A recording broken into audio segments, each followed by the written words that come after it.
In the winter of 1945, as World War II neared its bitter end, Germany was a country broken beyond recognition. Cities had turned into skeletons of stone. Roads were lined with rubble. Families who once lived normal, peaceful lives were now moving through the ruins like shadows. Hunger wasn't just a fear anymore. It was a daily companion that never left. On the outskirts of the destroyed city of Aachen lived the Müller family. Anna Müller, a mother in her 30s, her quiet 10-year-old daughter Lizzie, and 6-year-old Karl. Their husband and father, Otto, had been drafted into the war 2 years earlier and never returned. Their home had lost its roof to a bombing raid, and the little food they had left was disappearing fast. Each morning, Anna would send her children out to search the ruins for anything edible: roots, spoiled potatoes, scraps of bread, anything that could keep them alive one more day. But winter made the search nearly impossible. Snow covered the ground, and temperatures froze what little food remained. One morning, Lizzie fainted from hunger while walking through the broken streets. Her mother carried her home and held her until she woke again. That day, Anna whispered a promise she wasn't sure she could keep. "Tomorrow, I will find food. I swear it." But deep down, she knew there was nowhere left to look. That same week, American troops began moving into the region. Led by Captain James Walker, a calm and fair man in his 40s, the American soldiers entered Aachen expecting resistance, fear, and anger. But instead, what they found haunted them.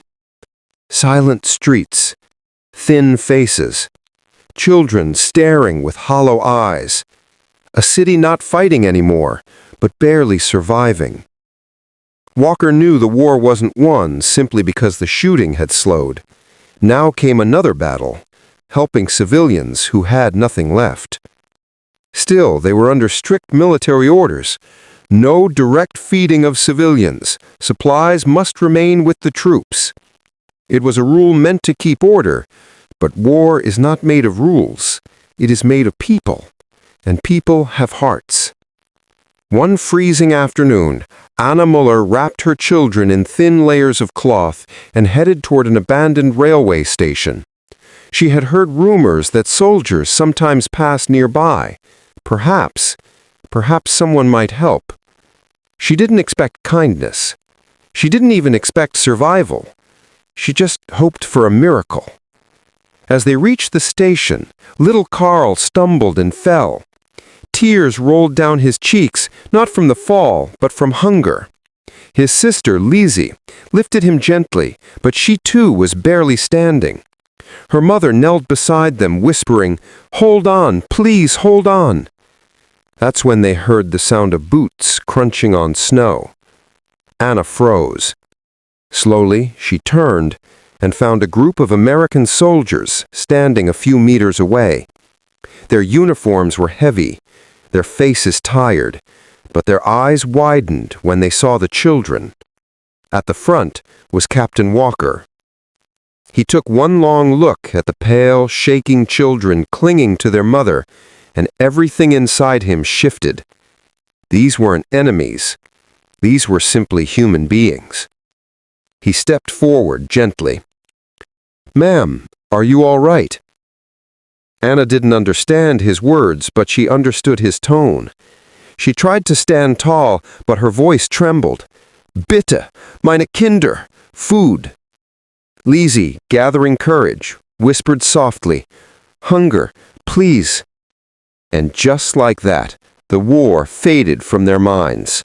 There were no sides anymore, only a mother trying to keep her children alive. One of the soldiers, Private Lewis, immediately reached into his pack and pulled out a ration bar. Another searched his coat pockets and found a can of beans.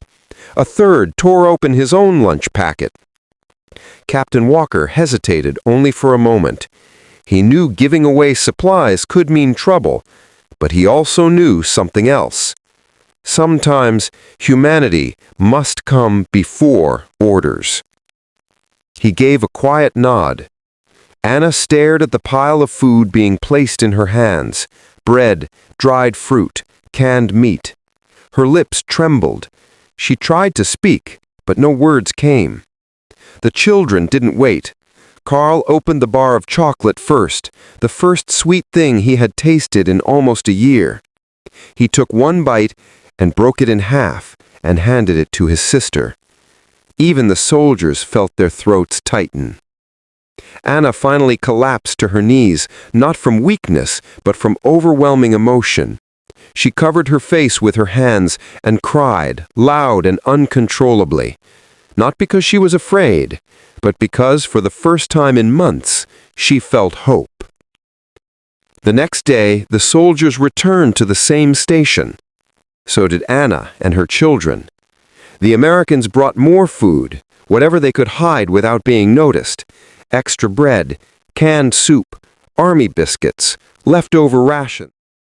Every time Anna cried in gratitude, and every time Captain Walker simply said, "You're safe now." Word spread quietly among the soldiers. More of them began contributing. Some even gave away parts of their own meals.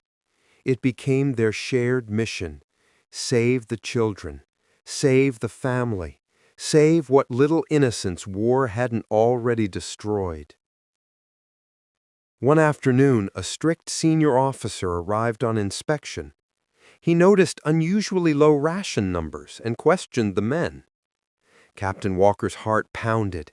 If the officer discovered the truth, his entire unit could be punished. But fate intervened. At that very moment, Anna and her children appeared, carrying small bundles of firewood they had collected, as a gesture of thanks. The officer stared at them in confusion. The Mueller children, thin, pale, but alive, looked up at the American soldiers with pure, innocent trust. And something changed in the officer's face. He saw not an enemy, but children who would have died without help. After a long pause, he simply said, "Carry on, Captain," and walked away. As the weeks passed, the Mueller family grew stronger. Carl's cheeks filled out. Lisa began to smile again. Anna stood straighter, her eyes brighter than before. When the war finally ended, Captain Walker visited the family one last time. He brought them a small bundle of food, blankets, and a letter with a single message: "You survived, and that's worth more than victory." Anna didn't know how to respond, so she did the simplest thing. She hugged him, a German woman embracing an American soldier. Two sides of a war joined in a quiet moment of peace. Lisa grew up, married, and became a teacher. Carl became a carpenter. And Anna lived to see her grandchildren play in fields where bombs once fell. And every year, on the anniversary of the day they were saved, the family lit a candle for the American soldiers they called their angels in uniform.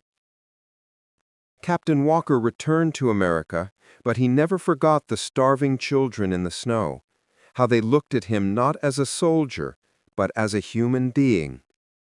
He kept a small drawing Carl had given him, a picture of 3 soldiers standing protectively around a family.